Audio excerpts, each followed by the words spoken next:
Okay, बिस्मिल्लाहिर्रहमानिर्रहीम। तो आज के सेशन के अंदर हम रीनल पैथोलॉजी को डिस्कस करने वाले हैं। ओके, अब आपको कोई भी रीनल पैथोलॉजी होती है तो इसमें जो डॉक्टर होता है एक टेस्ट लिख के देता है। यानी कोई भी रीनल पैथोलॉजी हो, कोई किडनी का या कोलेक्टिंग सिस्टम का मसला हो, जो डॉक्टर होता है एक टेस्ट लिख के देता है। उस टेस्ट का नाम है यूरिन एनालिसिस। ओके, तो डॉक्टर एक बेसिक टेस्ट लिख के देता है, यूरिन एनालिसिस। अब यूरिन एनालिसिस के अंदर क्या क्या चीजें होती है, जो यूरिन एनालिसिस वाला टेस्ट होता है इसके अंदर क्या क्या चीजें होती है और इसकी क्या क्लिनिकल सिग्निफिकेंस होती है और कौन कौन से डिजीज को हम डायग्नोस कर सकते हैं यूरिन एनालिसिस के जरिए। Okay, let's start the urine analysis.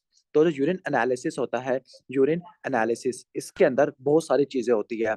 Like इसमें आप यूरिन की फिजिकल, केमिकल और माइक्रोस्कोपिक एग्जामिनेशन करते होते हैं। सबसे पहला पॉइंट है, आप इसमें यूरिन का कलर देखते होते हैं। नॉर्मली जो यूरिन होता है वो येलो हो सकता है, क्लियर हो सकता है, टी कलर्ड हो सकता है, रेड कलर का हो सकता है। क्लियर कहने का मतलब है कि यूरिन का कलर आपको क्या इंडिकेट करता है। अगर यूरिन का कलर येलो हो, येलो का मतलब है यूरिन काफी ज्यादा कंसंट्रेटेड है। और कंसंट्रेटेड यूरिन का क्या मतलब है, आपके बॉडी के अंदर पानी की कमी है, जिसकी वजह से किडनी क्या कर रही है, एडीएच को प्रोड्यूस करवा के, यानी किडनी पर एडीएच काम करेगा, वाटर को रिऑब्जॉर्ब करेगा और यूरिन काफी कंसंट्रेट होगा।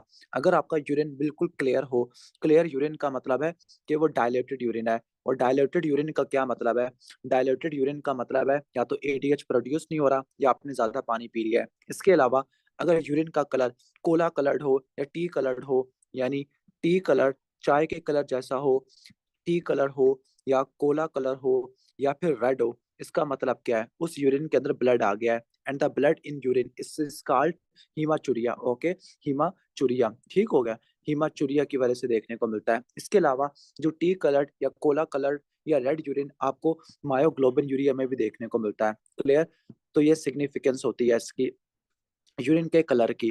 तो ये हो गया यूरिन का कलर। इसके बाद सेकंड चीज आपने देखनी होती है यूरिन एनालिसिस के अंदर, वो है specific gravity. Specific gravity urine की आप क्या देखोगे, स्पेसिफिक ग्रेविटी देखोगे। ओके, ठीक हो गया। तो एक बात आपने रट्टा मार लेनी है, ये जो स्पेसिफिक ग्रेविटी और प्लाज्मा होती है, यानी जो प्लाज्मा होता है, प्लाज्मा की क्या स्पेसिफिक ग्रेविटी होती है। स्पेसिफिक ग्रेविटी प्लाज्मा की 1.010 होती है। ओके, ठीक हो गया। तो ये बात आपने रट्टा मार लेनी है।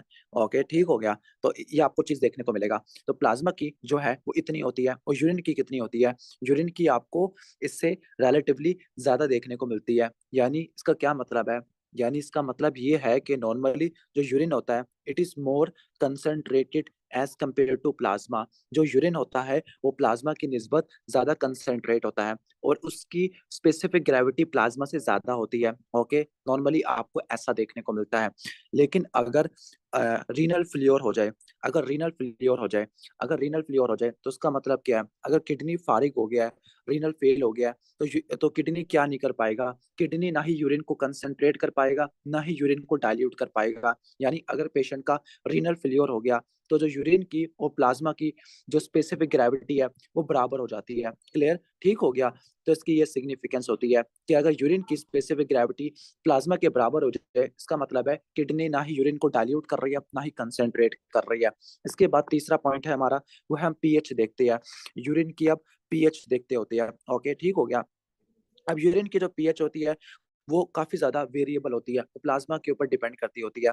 लेकिन रफली अगर बता दूं कि अगर यूरिन की पीएच काफी ज्यादा हो रही है, ओके, ठीक हो गया, अगर यूरिन की पीएच आपको ज्यादा देखने को मिल रही है, लाइक अगर यूरिन की पीएच आपको ज्यादा देखने को मिल रही है, एल्किलोसिस है, तो एल्किलोसिस की वजह से किडनी के अंदर कैल्शियम फॉस्फेट के स्टोन्स बढ़ जाते हैं। यानी इसकी वजह से क्या होगा, नेफ्रोलिथियासिस वगैरह हो जाएगा, नेफ्रोलिथियासिस हो जाएगा। और आपका जो एल्किलाइन पीएच होती है, ओके, ये आपको यूटीआई में भी देखने को मिलती है, खास तौर पर प्रोटीएज वाले बैक्टीरिया से, क्योंकि ये करते क्या है, एक एंजाइम प्रोड्यूस करते हैं। ओके, उसका नाम है यूरिएस। और यूरिएस क्या करता है, यूरिएस क्या करता है, यूरिएस आपका क्या प्रोड्यूस करता है, अमोनिया प्रोड्यूस करता होता है। क्लियर, ठीक हो गया। तो पीएच की ये सिग्निफिकेंस होती है। इसके बाद हमारा अगला जो चौथा पॉइंट आ जाएगा, वो आपने क्या देखना है, सबसे इंपॉर्टेंट चीज है यूरिन के अंदर, वो आपने क्या देखनी है, प्रोटीन्स के लेवल आपने जरूर देख चेक कराने हैं, प्रोटीन्स के लेवल आपने जरूर चेक कराने होते हैं। ओके, नॉर्मली क्या होता है, नॉर्मली यूरिन के अंदर कोई प्रोटीन्स आपको देखने को नहीं मिलती। ओके, लेकिन अगर आपके यूरिन के अंदर प्रोटीन आना शुरू हो गया है, इसका क्या मतलब है, इसका मतलब ये है कि अगर आपके यूरिन के अंदर प्रोटीन्स आना शुरू हो गया, this is called protein urea, this is called protein urea. और अगर यूरिन में प्रोटीन्स आ रही है, उसकी दो ही रीजन हो सकती है, या तो प्रोटीन की फिल्ट्रेशन ज्यादा हो गई है, प्रोटीन ग्लोमेरुलर से ज्यादा फिल्टर हो गई है। ओके, लाइक जो एल्ब्यूमिन होता है नॉर्मली वो फिल्टर नहीं होता, लेकिन अगर एल्ब्यूमिन की फिल्ट्रेशन हो गया तो उसकी वजह से प्रोटीन यूरिया होता है। या दूसरी तरफ ये हो सकता है कि जो प्रोक्सिमल कन्वोल्यूटेड ट्यूब्यूल है, ओके, वो आपकी प्रोटीन को रिअब्सॉर्ब नहीं कर पाई, छोटी मोटी प्रोटीन को रिअब्सॉर्ब कर जाती है प्रोक्सिमल कन्वोल्यूटेड ट्यूब्यूल। ठीक हो गया, तो ये इसकी सिग्निफिकेंस आपको देखने को मिलती है। इसके बाद अ, अगर प्रोटीन की फिल्ट्रेशन आपको ज्यादा देखने को मिलती है, वो कौन सी कंडीशन होती है जिसमें प्रोटीन की फिल्ट्रेशन बढ़ जाती है, यानी ग्लोमेरुलस की परमिएबिलिटी बढ़ जाती है टुवर्ड्स द प्रोटीन, तो वो कौन सी कंडीशन होती है, वो होता है नेफ्रोटिक सिंड्रोम, जिसके अंदर 3.5 मिलीग्राम पर 24 आवर, बस 3.5 ग्राम होता है, 3.5 ग्राम पर डे से ज्यादा आपको प्रोटीन देखने को मिलती है, प्रोटीन यूरिया देखने को मिलता है।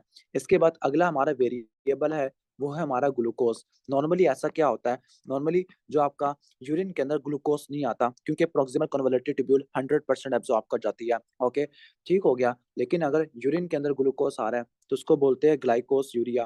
और ग्लाइकोस यूरिया क्या इंडिकेट करता है, पेशेंट को डायबिटीज मेलाइटस है।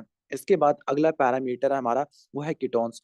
नॉर्मली हल्के फुल्के कीटोन्स आपको यूरिन में देखने को मिल सकते हैं, लेकिन अगर कीटोन्स के लेवल ज्यादा देखने को मिले तो वह किस कंडीशन में होती है, कीटोन बॉडी का प्रोड्यूस होती है जब इंसुलिन नहीं होती या फिर फैटी एसिड ज्यादा टूट रहे हैं, तो वो किन कंडीशन में आपको कीटोन बॉडी देखने को मिलती है, डीकेए में देखने को मिलती है और स्टारवेशन में देखने को मिलती है। ठीक हो गया, जिसके अंदर आपके फैटी एसिड ज्यादा टूट रहे होते हैं। अब जो कीटोन्स होती है उनके नाम आप सुना सकते हो, कीटोन्स में दो ही कीटोन है जो यूरिन में जाते होते हैं, लेकिन एक कीटोन ब्रेथ में आता है। अब यूरिन के अंदर दो कीटोन्स कौन से होते हैं, एसिटो एसिटेट होता है और दूसरा आपका बीटा हाइड्रोक्सी ब्यूटारिक एसिड होता है, बीटा हाइड्रोक्सी ब्यूटारिक एसिड होता है। ओके, और जो आपका ब्रेथ में जाता है वो आपका एसीटोन होता है, that is why acetone breath आपको डी के ए में देखने को मिलती है।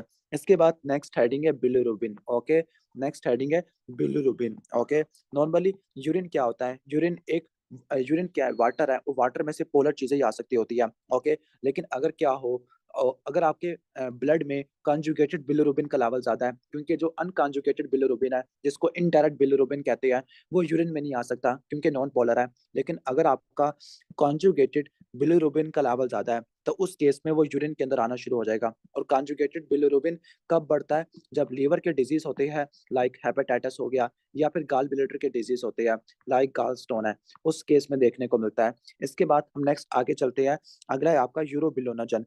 ओके, यूरोबिलोनाजन क्या है, बिलिरुबिन का मेटाबॉलिज्म होता है। ओके, बिलिरुबिन के मेटाबॉलिज्म की वजह से आता है यूरोबिलोनाजन। और यूरोबिलोनाजन वंस अगेन आपको ऑब्स्ट्रक्टेड बिलिरुबिन में देखने को मिलता है, सॉरी ऑब्स्ट्रक्टेड जॉन्डिस में देखने को मिलता है। जब ऑब्स्ट्रक्टिव जॉन्डिस होगा तो जो बिलिरुबिन होता है वो इंटेस्टाइन में रिलीज नहीं हो पाएगा, एक्सक्रीट नहीं हो पाएगा, तो वो सारा कहाँ पे आ जाएगा, आपकी सर्कुलेशन में एंटर हो जाएगा। क्लियर, तो ये चीजें आपने करानी होती है। सही हो गया, उम्मीद है कि आपको समझ आ रहा होगा। ये आपने टेस्ट करानी होती है। ओके, इसके अलावा आपने और क्या कराना होता है, आपने ब्लड को आइडेंटिफाई करना होता है। ओके, आपने ब्लड को आइडेंटिफाई करना है इन द यूरिन, क्यों, हीमाचूरिया को रूल आउट करने के लिए। अब इसको देखने के लिए आपने ब्लड डिप स्टिक करानी होती है। ओके, ठीक हो गया, ठीक है। अब जो जो आपकी यानी ब्लड इन यूरिन, इसको चेक करने के लिए क्या होती है, ब्लड डिप स्टिक होती है, ब्लड डिप स्टिक होती है। ठीक हो गया, ओके, जो ब्लड डिप स्टिक होती है वो यूरिन में ब्लड को भी देखती है और वो यूरिन के अंदर मायोग्लोबिन को भी देखती है। अब जो यूरिन में ब्लड कैसे आएगा, ब्लड कैसे आएगा कि जो आरबीसीज होते हैं, ओके, सपोज कोई नेफ्रॉन की इन्फ्लेमेशन होती है जिसको नेफ्राइटिस कहते हैं, नेफ्राइटिक सिंड्रोम कहते हैं, उस केस में आरबीसी यूरिन के अंदर आना शुरू हो जाएगी। क्लियर, तो ब्लड आना शुरू हो गया तो उसको बोलते हैं हम हीमाचूरिया। और हीमाचूरिया आपको देखने को मिलता है नेफ्राइटिक सिंड्रोम में, किसमें देखने को मिलता है, नेफ्राइटिक सिंड्रोम में देखने को मिलता है। और मायोग्लोबिन यूरिया यूरिन में कब देखने को मिलता है, जब मसल्स डैमेज होना शुरू हो जाते हैं, जिसको बोलते हैं रैप्डोमायोलाइसिस। तो अगर स्केलेटल मसल का ब्रेक डाउन हो उसको बोलते हैं रैप्डोमायोलाइसिस, उस केस में मायोग्लोबिन यूरिन के अंदर आना शुरू हो जाता है। क्लियर? तो ये आपका बेसिक कॉन्सेप्ट आ जाएगा। उम्मीद है कि आपको ये समझ आ गया होगा। ये हमने यूरिन एनालिसिस की सिग्निफिकेंस है। इसके अलावा यूरिन एनालिसिस के अंदर नाइट्राइट्स, ल्यूकोसाइड एस्ट्रेस इसके लेवल्स भी कराते होते हैं टू रूल आउट यूटीआई। इसको मैं आपको यूटीआई वाले टॉपिक में एक्सप्लेन कर दूंगा। अब हम किडनी के डिजीज स्टार्ट करने वाले हैं। सबसे पहली हेडिंग है हमारा ग्लोमेरुलर डिजीज। ग्लोमेरुलस के डिजीज है। अब ग्लोमेरुलस के डिजीज क्या हो सकती है? अगर ग्लोमेरुलस का डिजीज वो डिजीज जिसके अंदर ग्लोमेरुलस की परमिएबिलिटी बढ़ गई है, ओके, यानी ग्लोमेरुलस में प्रोटीन की परमिएबिलिटी बढ़ गई है। जब प्रोटीन की परमिएबिलिटी बढ़ गई है तो प्रोटीन आपके यूरिन के अंदर आना शुरू हो जाएगी, यानी मैसिव प्रोटीन यूरिया आपको देखने को मिलेगा। मैसिव प्रोटीन यूरिया आपको देखने को मिलेगा। This is called nephrotic syndrome. तो ये आ गया आपका नेफ्रोटिक सिंड्रोम। इसके बाद आता है नेफ्राइटिक सिंड्रोम।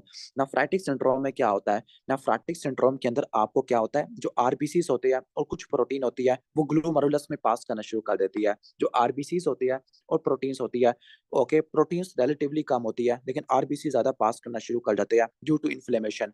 ओके, तो नेफ्राइटिक सिंड्रोम में क्या मिलता है आपको? आरबीसी कास्ट या आपको हीमाचूरिया देखने को मिलता है और आपको प्रोटीन यूरिया देखने को मिलता है।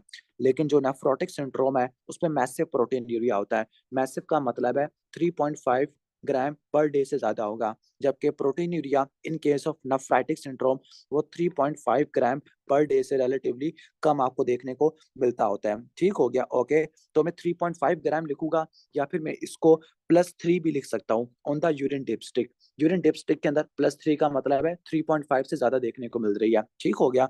तो उम्मीद है कि आपको समझ आ गया होगा ये बेसिक चीज। अब जो ग्लोमेरुलर डिजीज है, ग्लोमेरुलर डिजीज के लिए जो इन्वेस्टिगेशन ऑफ चॉइस होती है, ओके, वो क्या होती है? वो होती है रीनल बायोप्सी। क्या होती है? रीनल बायोप्सी होती है। और जब आप रीनल बायोप्सी करते हैं, रीनल बायोप्सी के अंदर आप 3 चीज़ें देखते हैं। आप किडनी की लाइट माइक्रोस्कोपी कराते हैं, आप किडनी की इम्यूनोफ्लोरेसेंस कराते हैं, आप किडनी की इलेक्ट्रॉन माइक्रोस्कोपी कराते हैं। जो आप लाइट माइक्रोस्कोपी कराते हैं, उसमें आप क्या देखते हैं? कोई इन्फ्लेमेटरी सेल तो नहीं है, कोई इन्फ्लेमेटरी सेल तो नहीं है, कोई आपको स्पाइक्स या प्रोजेक्शन तो नहीं देखने को मिल रही।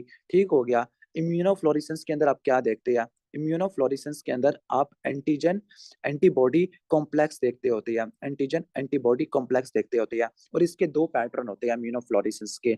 ओके, एक होता है लीनियर पैटर्न होता है और दूसरा आपका कौन सा होता है? आपका ग्रैनुलर पैटर्न होता है। ओके, अगर लीनियर पैटर्न का क्या मतलब है? लीनियर पैटर्न का मतलब है कि जो एंटीबॉडी है वो डायरेक्टली एंटीजन पे जाके बाइंड होगी। जो एंटीबॉडी है वो एंटीजन पे जाके बाइंड होगी, कॉम्प्लेक्स नहीं बनेगा, बल्कि एंटीबॉडी सीधा एंटीजन को उड़ा देगी। मतलब टाइप 2 हाइपर सेंसिटिविटी होती है। ग्रैनुलर इम्यूनोफ्लोरेसेंस का मतलब क्या है? एंटीजन एंटीबॉडी का कॉम्प्लेक्स बनेगा। तो असल में जो एंटीजन एंटीबॉडी का कॉम्प्लेक्स होता है वो ग्रैनुलर पैटर्न बनाता है। एंटीजन एंटीबॉडी का कॉम्प्लेक्स बनेगा, वो किसी जगह पे डेपोजिट होगा, फिर वहाँ पे कॉम्प्लीमेंट्स आएंगे और वो एक्टिवेट होना शुरू हो जाएंगे। तो ये बेसिक कॉन्सेप्ट होता है। क्लियर? तो उम्मीद है कि आपको समझ आ गया होगा। सही हो गया? तो ये बेसिक चीज़ आ गया। तो अब हम आ जाते हैं, सबसे पहले हम पढ़ लेते हैं किडनी की टर्मिनोलॉजी के बारे में। ओके, सबसे पहला है फोकल। फोकल और डिफ्यूज इनका क्या मतलब है? फोकल का मतलब है पार्टिकुलर प्लेस को इन्वॉल्व करेगा। फोकल का मतलब है पार्टिकुलर प्लेस को इन्वॉल्व करेगा। अगर less than 50% of the nephron या ग्लोमेरुलस इन्वॉल्व है तो उसको बोलते हैं फोकल। डिफ्यूज का मतलब है काफी सारे एरिया को इन्वॉल्व करना। अगर मोर देन 50 को इन्वॉल्व कर रहा है तो उसको बोलते हैं डिफ्यूज। फोकल की जो एग्जांपल है वो है फोकल सेगमेंटल ग्लोमेरुलोसक्लेरोसिस। नाम पे फोकस करो। फोकल, फोकल का मतलब है कुछ ही ग्लोमेरुलस इन्वॉल्व हो गए। ओके, सेगमेंटल, सेगमेंटल का मतलब है जो ग्लोमेरुलस इन्वॉल्व हो गए उनका भी कोई पार्टिकुलर पोर्शन होगा, उनका कोई पार्टिकुलर पोर्शन होगा। ग्लोमेरुलो यानी ग्लोमेरुलस के बारे में बात कर रहे हैं। सक्लोरिसिस मतलब हार्डनिंग हो गया, फाइब्रोसिस हो गया। क्लियर? तो जो फोकल सेगमेंटल ग्लोमेरुलर स्क्लेरोसिस है वो फोकल डिजीज होता है। और जो डिफ्यूज होता है वो डिफ्यूज प्रोलिफरेटिव ग्लोमेरुलोनेफ्राइटिस होता है। और इसकी टिपिकल एग्जांपल क्या है? एसएलई होती है। ओके, और ये तीनों डिजीज आपके क्या होती है? नेफ्राइटिक सिंड्रोम होती है। और नेफ्राइटिक सिंड्रोम में मैंने क्या चीज बताई थी? हॉलमार्क क्या बताया था? हीमाचूरिया आपको देखने को मिलता है। इसके बाद है प्रोलिफरेटिव। प्रोलिफरेटिव का मतलब है कि ग्लोमेरुलस के अंदर सेल्स की तादाद बढ़ गई है, सेल्स की तादाद बढ़ गई है। ओके, लाइक एग्जांपल है मेम्ब्रेनो प्रोलिफरेटिव ग्लोमेरुलोनेफ्राइटिस। इसके बाद है मेम्ब्रेनस। मेम्ब्रेनस का मतलब क्या है? जो ग्लोमेरुलर बेसमेंट मेम्ब्रेन है जिसमें 3 चीजें थी, एंडोथेलियम सेल, जीबीएम और तीसरी चीज थी कहने का मतलब है पोडोसाइट के फूड प्रोसेस। ओके, वो अगर थिक होना शुरू हो गया है तो उसको बोलती है मेम्ब्रेनस, और इसकी एग्जांपल की है मेम्ब्रेनस नेफ्रोपैथी, जो कि नेफ्रोटिक सिंड्रोम होती है। क्लियर। इसके बाद आता है लाइक आपका प्रोलिफरेटिव, एक्सप्लेन कर दिया है कि सेल्स प्रोलिफरेट कर रहे हैं, ज्यादा तादाद आपको नजर आएगी। मेम्ब्रेन और प्रोलिफरेटिव का क्या मतलब होगा? मेम्ब्रेन भी बनी है, ओके, मेम्ब्रेन की थिकनिंग हुई है, मेम्ब्रेन तो होती है, मेम्ब्रेन की थिकनिंग हुई है। क्लियर। और उसका सेल्स की तादाद बढ़ना शुरू हो गया है, जो कि आपको एस सेल में देखने को मिलता होता है। क्लियर। प्राइमरी का मतलब क्या होता है? प्राइमरी का मतलब है कि जो डिजीज होता है, ओके, ये स्पेसिफिकली ग्लोमेरुलस को इन्वॉल्व कर रहा है और ये इडियोपैथिक होता है, like minimal chain disease. Secondary का मतलब है कोई सिस्टेमिक डिजीज होगा या कोई और डिजीज होगा जो किडनी को भी अपने साथ इन्वॉल्व कर लेगा, ग्लोमेरुलस को भी इन्वॉल्व कर लेगा, लाइक एसएलई और डायबिटिक नेफ्रोपैथी। तो ये बेसिक टर्मिनोलॉजी आपने समझ ली है। इसके बाद हम चलते हैं कास्ट इन यूरिन्स के अंदर। यूरिन के अंदर क्या-क्या कास्ट होती है? अब यूरिन में जो कास्ट आता है वो क्या इंडिकेट करता है? ओके, यूरिन में जो कास्ट आता है वो क्या इंडिकेट करता है कि जो हीमाचूरिया और पायोयूरिया है, हीमाचूरिया का मतलब है, ओके, हीमाचूरिया का मतलब है कि यूरिन के अंदर आरबीसीज आ रहे हैं, ओके, और पायोयूरिया का मतलब है पस आ रही है। तो जो कास्ट क्या इंडिकेट करती है? कास्ट ये इंडिकेट करती है या तो ग्लोमेरुलस का मसला है या रीनल ट्यूबुलर का मसला है, रीनल ट्यूब्यूल्स का मसला है। ओके, इसका मतलब क्या है? इसका मतलब ये है, ओके, इसका मतलब ये है कि अगर ब्लैडर का कैंसर होगा या किडनी के स्टोन्स होते हैं, ओके, वो हीमाचूरिया तो कराते हैं लेकिन कोई कास्ट प्रोड्यूस नहीं करते। तो कास्ट प्रोड्यूस होने का क्या मतलब है? ग्लोमेरुलर या ट्यूब्यूल्स का मसला है, ब्लैडर का या किडनी स्टोन का मसला नहीं है। ठीक हो गया। अगर किडनी की अगर कहने का मतलब है ब्लैडर की इन्फ्लेमेशन होती है तो उसको बोलते हैं एक्यूट सिस्टाइटिस। यानी एक्यूट सिस्टाइटिस में क्या होता है? एक्यूट सिस्टाइटिस में पायोयूरिया होता है लेकिन कोई कास्ट नहीं आती। ओके, तो जो कास्ट होती है वो क्या इंडिकेट करती है? कास्ट ही इंडिकेट करती है कि मसला आपके ग्लोमेरुलस के अंदर है या फिर मसला आपके ट्यूब्यूल्स के अंदर है। ठीक हो गया। ओके, अगर पेशेंट को एक्यूट सिस्टाइटिस होता है, ब्लैडर की इन्फ्लेमेशन होती है, तो उसमें सिर्फ पस आएगी यूरिन के अंदर, जिसको पायोयूरिया कहते हैं, कास्ट नहीं आती। और जो तमाम कास्ट होती है वो असल में एक मैट्रिक्स होता है, एक मैट्रिक्स होता है। मैट्रिक्स का मतलब है एक कंपाउंड होता है जिसमें एक प्रोटीन होती है जिसको बोलते हैं टॉम हॉर्सफुल म्यूकोप्रोटीन। अब ये जो होता है क्या, ये कौन सी प्रोटीन होती है? जो किडनी का ग्लोमेरुलस है उसने फिल्ट्रेशन करनी है, लेकिन किडनी के ट्यूब्यूल्स है उसने खास तरह की प्रोटीन प्रोड्यूस करनी है जिसको बोलते हैं यूरोमॉड्यूलिन या टॉम हार्ट्सफुल प्रोटीन। ये प्रोटीन करती क्या है? ये प्रोटीन नॉर्मली जो यूरिन के अंदर जो इन्फेक्शन पार्टिकल्स होते हैं ये उनको डैमेज कर देती है और यूटीआई को प्रिवेंट कर देती है, ये यूटीआई को प्रिवेंट करना शुरू कर देती है। ठीक हो गया। ओके, लेकिन अगर क्या हो, अगर आपके किडनी की कोई पैथोलॉजी हो, ट्यूब्यूल्स डैमेज हो जाएगी, तो ये प्रोटीन ज्यादा सिक्रिएट होना शुरू हो जाएगी टू प्रिवेंट यूटीआई या यूटीआई को काउंटर करने के लिए। सबसे पहली है कास्ट, वो है आरबीसी कास्ट। जो आरबीसी कास्ट होती है, आरबीसी कास्ट इंडिकेट करती है कि आपके पेशेंट को हीमाचूरिया हो रहा है, और हीमाचूरिया हॉलमार्क होता है नेफ्राइटिक सिंड्रोम का, नेफ्राइटिक सिंड्रोम में होता है। इसके अलावा हाइपरटेंसिव इमरजेंसी में भी आपको हीमाचूरिया आरबीसी कास्ट देखने को मिलती है। डब्ल्यूबीसी कास्ट, डब्ल्यूबीसी कास्ट का मतलब क्या है? इन्फेक्शन हो गया, इन्फ्लेमेशन हो गया, किसकी? ट्यूब्यूल्स की इन्फ्लेमेशन हो गया। ओके, लाइक इंटरस्टिशियल नेफ्राइटिस हो गया या ट्यूबुलो इंटरस्टिशियल इन्फ्लेमेशन, यानी किडनी का जो इंटरस्टिशियम है उसकी इन्फ्लेमेशन हो गया, या किडनी के पैरेन्काइमा की ट्यूब्यूल्स की इन्फ्लेमेशन हो गया, पायलोनेफ्राइटिस कहते हैं, या ट्रांसप्लांट रिजेक्शन हो गया। इसके बाद ग्रैनुलर कास्ट होती है। ग्रैनुलर कास्ट रट्टा मार लेना, ये क्या होती है? ये मडी ब्राउन कास्ट होती है, मडी ब्राउन कास्ट होती है, और ये आपको एक्यूट ट्यूबुलर नेक्रोसिस में देखने को मिलती है कि अगर आपके किडनी के जो ट्यूब्यूल्स हैं उनकी डैमेज हो गया है, एक्यूट किडनी इंजरी हो गया है, उसकी वजह से ट्यूब्यूल्स की नेक्रोसिस हो गया है, इस्कीमिया की वजह से हो सकता है या नेफ्रोटॉक्सिक ड्रग की वजह से हो सकता है, तो उस केस में आपको मल्टी ब्राउन या ग्रैनुलर कास्ट देखने को मिलती है। इसके बाद है फैटी कास्ट। फैटी कास्ट को ओवल फैट बॉडीज कहते हैं। फैटी कास्ट आपको देखने को मिलती है नेफ्रोटिक सिंड्रोम में। ओके, इसकी वजह क्या है? नेफ्रोटिक सिंड्रोम में क्या होता है? नेफ्रोटिक सिंड्रोम में क्या होता है? प्रोटीन यूरिया होता है, प्रोटीन यूरिया होता है। जब प्रोटीन यूरिया होगा, ओके, प्रोटीन यूरिया होगा तो जो लीवर होता है, ओके, लीवर क्या करना शुरू कर देगा? लीवर इन रिस्पॉन्स वो लाइपोप्रोटीन के सिंथेसिस को बढ़ाना शुरू कर देगा। ओके, असल में जो प्रोटीन यूरिया होता है उसकी वजह से एल्ब्यूमिन कम होती है। नॉर्मली जो एल्ब्यूमिन होती है लाइपोप्रोटीन की सिक्रीशन को, प्रोडक्शन को कम करती है, लेकिन जब एल्ब्यूमिन कम होगा, प्रोटीन यूरिया होगा, लीवर लाइपोप्रोटीन के प्रोडक्शन को बढ़ा देगा, जिसकी वजह से क्या होगा, लाइपोप्रोटीन कोलेस्ट्रॉल को ट्रैवल करेगी, कोलेस्ट्रॉल को लेके जाएगी, जिसकी वजह से ब्लड के अंदर हाइपर कोलेस्ट्रोलीमिया हो जाएगा, जिसको मैं हाइपर लिपिडीमिया भी कहूंगा। ओके, यानी ब्लड के अंदर लिपिड का लेवल बढ़ना शुरू हो जाएगा, क्योंकि लीवर क्या करेगा, लाइपोप्रोटीन की सिक्रेशन को बढ़ा देगा। हाइपर लिपिडीमिया आपको देखने को मिलेगा। जितना ब्लड में लिपिड ज्यादा होगा उतना आपको लिपिड यूरिन में देखने को मिलेगा। This is called lipid urea. और जब पेशेंट को लिपिड यूरिया होगा तो पेशेंट को कैसी कास्ट आएगी, फैटी कास्ट आएगी। तो नेफ्रोटिक और नेफ्राइटिक का जब मैं फर्क बताऊंगा तो नेफ्रोटिक सिंड्रोम में कौन सी कास्ट आती है, फैटी कास्ट आती है, और नेफ्राइटिक सिंड्रोम में कौन सी कास्ट आती है, आरबीसी कास्ट देखने को मिलती है। इसके अलावा नेफ्रोटिक सिंड्रोम में माल्टीज क्रॉस साइन भी देखने को मिलता है। ओके, इसको आपने रट्टा मार लेना है। इसके बाद वैक्सी कास्ट होती है, रट्टा मार लेना, ये सीकेडी में देखने को मिलती है। ओके, मैं आपको सारे डिफरेंशिएटिंग पॉइंट बता रहा हूँ। एक हम पढ़ेंगे acute kidney disease versus chronic kidney disease. जो आपका एक्यूट किडनी डिजीज होता है जिसमें एक्यूट ट्यूबुलर नेक्रोसिस है, उसके अंदर कास्ट कौन सी थी, ग्रैनुलर कास्ट थी या मड्डी ब्राउन कास्ट थी। लेकिन सीकेडी में कौन सी कास्ट होती है, वैक्सी कास्ट होती है। ओके, ये सारे डिफरेंशिएटिंग पॉइंट होती है। इसके अलावा हाइलिन कास्ट होती है। ओके, ये नॉर्मल फाइंडिंग में आपको देखने को मिलती है, या पेशेंट को डिहाइड्रेशन हो, एक्सरसाइज हो, या डायूरेटिक थेरेपी इस्तेमाल कर रहा हो पेशेंट। ओके, ठीक हो गया। इसका मिमोनिक है डाइट।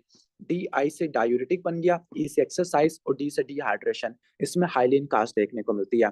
ओके, तो अगर मैं इसको समराइज करूं तो अगर मैं आपको पूछूं नेफ्रोटिक सिंड्रोम में कौन सी कास्ट आती है तो आपने आंसर देना है फैटी कास्ट या Oval fat body. Nephritic syndrome या ग्लोमेरुलोनेफ्राइटिस। अब से मैं नेफ्राइटिक सिंड्रोम को, आइटिक सिंड्रोम को मैं ग्लोमेरुलोनेफ्राइटिस बोलूंगा, और नेफ्रोटिक को नेफ्रोटिक बोलूंगा। नेफ्रोटिक में फैटी कास्ट आती है, जबकि ग्लोमेरुलोनेफ्राइटिस के अंदर आरबीसी कास्ट आती है। एक्यूट ट्यूबुलर नेक्रोसिस में ग्रैनुलर कास्ट आती है, और वैक्सी कास्ट सीकेडी में देखने को मिलती है। बाकी इनका नोमेनक्लेचर ऑलरेडी डिस्क्राइब कर चुका हूँ। Let's start the disease. सबसे पहले स्टार्ट करते हैं हम नेफ्रोटिक सिंड्रोम को। ओके, जो नेफ्रोटिक सिंड्रोम होता है इनको ऑलरेडी मैं एक्सप्लेन कर चुका हूँ, नेफ्रोटिक सिंड्रोम वाला। ठीक हो गया, फिर भी दोबारा पढ़ लेते हैं। ओके, तो जो ग्लोमेरुलर डिजीज होते हैं वो मेनली तीन तरीके के होते हैं।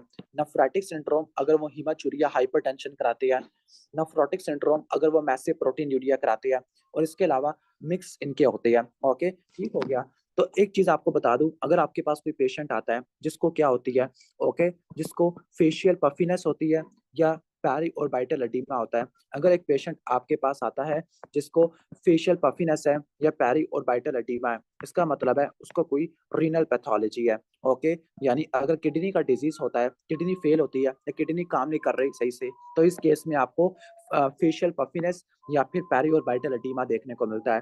फिर आपने क्या करवाना है इसका, आपने कहा यूरिन एनालिसिस करो अपना, यूरिन एनालिसिस करवा के लाओ। उसमें आपने देखा प्रोटीन यूरिया को। ओके, अगर आपको प्रोटीन यूरिया कहने का मतलब है 3.5 से ऊपर देखने को मिल रहे पर 24 आवर या पूरे दिन में, तो आपने जाना है नेफ्रोटिक सिंड्रोम में। कहाँ पे जाना है आपने, नेफ्रोटिक सिंड्रोम में। लेकिन अगर आपको प्रोटीन यूरिया रिलेटिवली आपको कम देखने को मिले, 3.5 से कम देखने को मिले, लेकिन है, फिर भी है, तो आपने जाना है नेफ्राइटिक सिंड्रोम में। अब नेफ्राइटिक सिंड्रोम में कुछ चीजें आपको स्पेसिफिक पॉइंट्स मिलती है। यानी नेफ्राइटिक सिंड्रोम में आपको जो प्रोटीन यूरिया होता है वो रिलेटिवली माइल्ड होता है, लेकिन नेफ्राइटिक सिंड्रोम में आपको होप देखने को मिलता है, HOPE। नेफ्राइटिक सिंड्रोम या ग्लोमेरुलोनेफ्राइटिस, इसमें होप मिलता है। एच से क्या होता है, एच से आपको हाइपरटेंशन देखने को मिलती है, यानी नेफ्राइटिक सिंड्रोम में आपको हाइपरटेंशन मिलती है और आपको हीमाचूरिया देखने को मिलता है। ओके, हाइपरटेंशन और हीमाचूरिया देखने को मिलता है। ओ से क्या होता है, नेफ्राइटिक सिंड्रोम वाले में, ग्लोमेरुलोनेफ्राइटिस में ओलिगोयूरिया होता है। पी से क्या होता है, प्रोटीन यूरिया होता है, लेकिन यह प्रोटीन यूरिया 3 से कम का होता है। और ई से क्या होता है, एडीमा होता है, लेकिन ये एडीमा माइल्ड होता है। क्लियर, तो ये चीजें बता दी है। नेफ्रोटिक सिंड्रोम में क्या मिलता है, नेफ्रोटिक सिंड्रोम में मैसिव प्रोटीन यूरिया होता है, यानी 3.5 ग्राम पर डे से ज्यादा देखने को मिलता है। और नेफ्रोटिक सिंड्रोम में क्या होता है, नेफ्रोटिक सिंड्रोम में चूंकि प्रोटीन आपकी क्या होना शुरू हो गई है, प्रोटीन बहुत ज्यादा लॉस हो गई है। जब प्रोटीन बहुत ज्यादा लॉस हो गया है तो उसके नतीजे में लीवर लाइपोप्रोटीन के सिंथेसिस को बढ़ा देता है, जिसकी वजह से आपको हाइपरलिपिडीमिया या हाइपर कोलेस्ट्रोलीमिया देखने को मिलता है, और उसकी वजह से लिपिड यूरिया देखने को मिलता है, और लिपिड यूरिया की वजह से फैटी कास्ट आपको देखने को मिलती है। ओके, ठीक हो गया, ये चीज आपको देखने को मिलती है। इसके अलावा चूंकि पेशेंट में क्या हो रहा है, मैसिव प्रोटीन यूरिया हो रहा है। मैसिव प्रोटीन यूरिया की वजह से क्या होगा, अगर आपका एल्ब्यूमिन कम होगा तो एल्ब्यूमिन कम होने की वजह से पूरी बॉडी में एडीमा होगा, पूरी बॉडी में एडीमा होगा। लेकिन नेफ्रोटिक सिंड्रोम में जो एडीमा होता है वो ज्यादा फेस पे देखने को मिलता है। इसके अलावा एंटीथ्रोबिन 3 जो कि एंटीकोगुलेंट होती है, अगर ये कम होगी तो इसकी वजह से क्या होगा, पेशेंट को हाइपर कोagulability होगी। जब पेशेंट को हाइपर कोagulability होगी यानी क्लॉटिंग फैक्टर ज्यादा काम करेंगे तो डीवीटी पल्मोनरी एम्बोलिज्म हो जाएगा। इसके अलावा पेशेंट में गैमा ग्लोबुलिन्स कम होती है। जब गैमा ग्लोबुलिन्स कम हो गए मतलब एंटीबॉडीज कम होगी तो इन्फेक्शन वगैरह आपको देखने को मिलेगा। क्लियर, तो ये चीजें आपको देखने को मिलती है नेफ्रोटिक और नेफ्राइटिक वाले में। क्लियर, तो नेफ्रोटिक सिंड्रोम में होता क्या है, नेफ्रोटिक सिंड्रोम में आपने रट्टा मारना है, नेफ्रोटिक को रट्टा मारना है ऑनकोटिक से। ऑनकोटिक का मतलब है इसमें क्या होता है, प्रोटीन्स कम हो जाती है, ऑनकोटिक प्रेशर कम हो जाता है, तो इसमें आपको प्रोटीन यूरिया 3.5 ग्राम पर 24 आवर से ज्यादा देखने को मिलता होता है। ठीक हो गया। अब होता क्या है नेफ्रोटिक सिंड्रोम, नेफ्रोटिक सिंड्रोम एक आउटोइम्यून डिजीज होता है।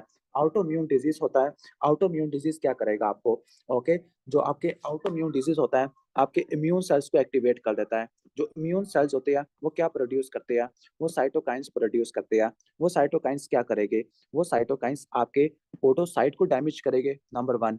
वो साइटोकाइन क्या करेंगे, जीबीएम के अंदर नेगेटिव चार्ज है उसको कम कर देंगे, उसको लॉस करा देंगे। जब आपके जीबीएम के अंदर ग्लोबरुलर बेसमेंट मेम्ब्रेन के अंदर नेगेटिव चार्जेस कम हो जाते हैं, जो मैंने एक्सप्लेन किया था हेपाराइन सल्फेट की वजह से थे। जब आपका हेपरिन सल्फेट चला गया, नेगेटिव चार्जेस चले गए, तो उसकी वजह से क्या होगा, एल्ब्यूमिन रिपेल नहीं हो पाएगा। जब एल्ब्यूमिन रिपेल नहीं हो पाएगा तो उसकी वजह से क्या होगा, उसकी वजह से क्या होगा, आपको एल्ब्यूमिन यूरिया देखने को मिलेगा। ओके, एल्ब्यूमिन यूरिया देखने को मिलेगा। दूसरी तरफ आपके नेगेटिव चार्जेस चले गए तो जो पोडोसाइट के फूड प्रोसेस है वो आपस में एक दूसरे के साथ जुड़ जाएंगे। जुड़ जाना इसको क्या बोलते हैं, फ्यूजन।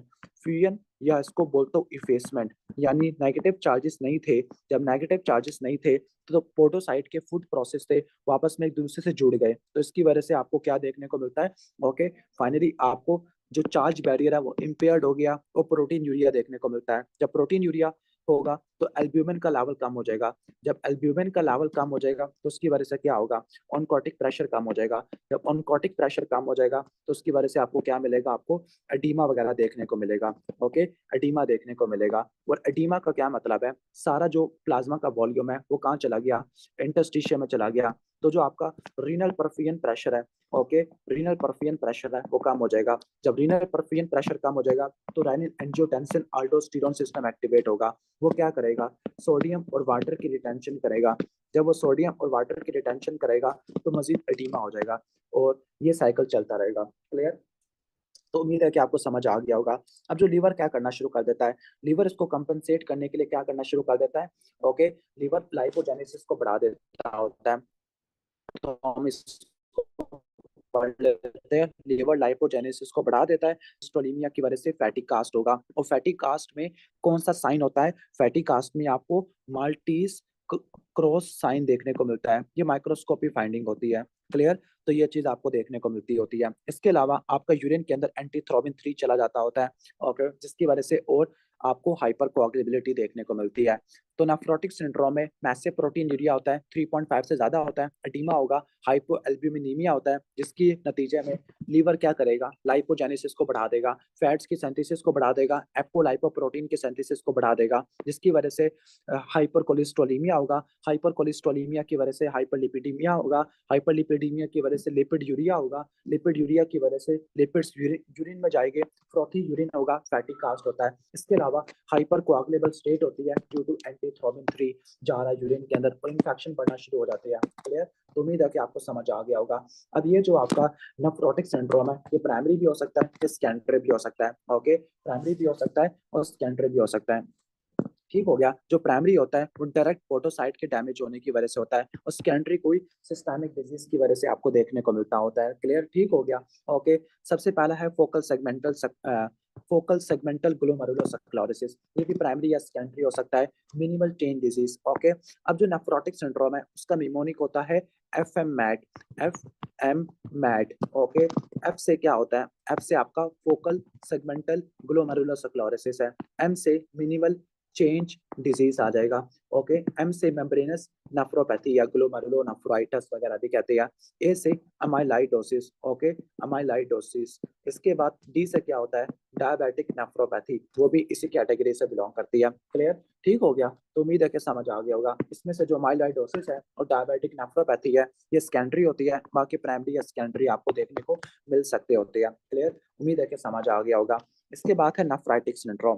नेफ्राइटिक सिंड्रोम में क्या होता है? नेफ्राइटिक सिंड्रोम में क्या है? आइटिक है, इन्फ्लेमेशन होगी। इन्फ्लेमेशन की वजह से ग्लोमेरुलर बेसमेंट मेम्ब्रेन डैमेज होगी, और जो आरबीसी है वो भी यूरिन के अंदर आना शुरू हो जाते हैं। इसकी वजह से हीमाचूरिया होता है, और आरबीसी कास्ट आपको देखने को मिलती होती है। आरबीसी कास्ट वगैरह आपको देखने को मिलती होती है। क्लियर? उम्मीद है कि समझ आ गया होगा आपको। तो ये आपको देखने को मिलता है ग्लोमेरुलर नेफ्राइटिस के अंदर। ठीक हो गया। अब जो ग्लोमेरुलर नेफ्राइटिस है वो कैसे हो सकता है? वो दो बेसिक मैकेनिज्म की वजह से हो सकता है। ओके। इसमें क्या हो सकता है?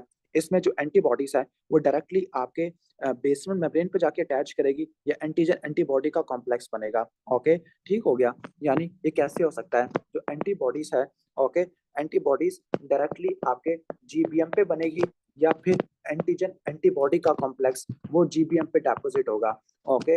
एंटीजन एंटीबॉडी कॉम्प्लेक्स डेपोजिट होगा एट जीबीएम। तो ये दो बेसिक मैकेनिज्म होते हैं। अगर एंटीबॉडी डायरेक्टली जीबीएम के अगेंस्ट बनती है तो ये टाइप 2 हाइपर सेंसिटिविटी है, और अगर ये एंटीजन एंटीबॉडी कॉम्प्लेक्स बनता है तो वो टाइप 3 हाइपर सेंसिटिविटी होता है। जो इस केस में टाइप 2 हाइपर सेंसिटिविटी में आपको लीनियर पैटर्न मिलेगा इम्यूनोफ्लोरेसेंस का, जबकि टाइप 3 वाली में ग्रैनुलर पैटर्न मिलेगा इम्यूनोफ्लोरेसेंस का। क्लियर? तो ये बेसिक कॉन्सेप्ट आपने समझ लेना है। क्लियर? तो ये आपका आ जाएगा। इसके अलावा इन पेशेंट में आपको क्या देखने को मिलता है? चूंकि ग्लोमेरुलर नेफ्राइटिस है, ग्लोमेरुलर स्किन इन्फ्लेमेशन है, तो जो ट्यूब्यूल्स होती है, ओके, ट्यूब्यूल्स क्या करेगी? ट्यूब्यूल आपके सोडियम की रीअब्जॉर्प्शन को बढ़ाना शुरू कर देती है, कंपनसेटरी। ओके। ताकि जीएफआर कम है। ओके। यानी जब ट्यूब्यूल्स आपकी डैमेज होती है, जीएफआर कम है, तो जो ट्यूब्यूल्स होती है वो क्या करती है? सोडियम की रीअब्जॉर्प्शन को बढ़ा देती है। जब सोडियम की रीअब्जॉर्प्शन होगी तो क्या होगा? हाइपरटेंशन आपको देखने को मिलती है। क्लियर? उम्मीद है कि समझ आ गया होगा नेफ्राइटिक सिंड्रोम। तो नेफ्राइटिक सिंड्रोम में हीमाचूरिया होता है क्योंकि इन्फ्लेमेशन हो रही है, आरबीसी कास्ट होता है। जब जीएफआर कम होगा क्योंकि ग्लोमेरुलर बेसमेंट मेम्ब्रेन डैमेज है, तो उसकी वजह से यूरिन का वॉल्यूम कम प्रोड्यूस होगा। ओलिगोयूरिया कब डिफाइन करते हैं? जब यूरिन आपका 500 ml पर डे इससे कम आए। और एजोटीमिया देखने को मिलता है। एजोटीमिया का मतलब है जब जीएफआर कम होती है तो ब्लड के अंदर ब्लड यूरिया नाइट्रोजन और क्रिएटिनिन इसका लेवल बढ़ना शुरू हो जाता है, और जब ब्लड यूरिया नाइट्रोजन और क्रिएटिनिन का लेवल बढ़ेगा तो वो क्या करवाएगा? वो आपके मेटाबॉलिक और बायोकेमिकल एबनॉर्मेलिटीज कराएगा। यानी जो अगर एजोटीमिया अगर आपके साइन सिम्टम करवाना शुरू कर दे तो हम इसको बोलते हैं यूरीमिया, जो आपको एक एक्यूट किडनी इंजरी या सीकेडी में देखने को मिलता है। इसके अलावा अगर आपकी जीएफआर कम है, ओके, ओके, कहने का मतलब है तो यहाँ पर ना रेनिन की रिलीज भी आपको देखने को मिलती होती है। रेनिन की रिलीज भी आपको देखने को मिलती है। रेनिन एंजियोटेंसिन अल्डोस्टेरोन सिस्टम भी एक्टिवेट हो जाता है। आपको हाइपरटेंशन देखने को मिलती है।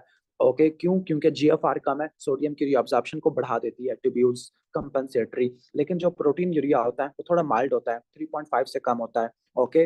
ठीक हो गया।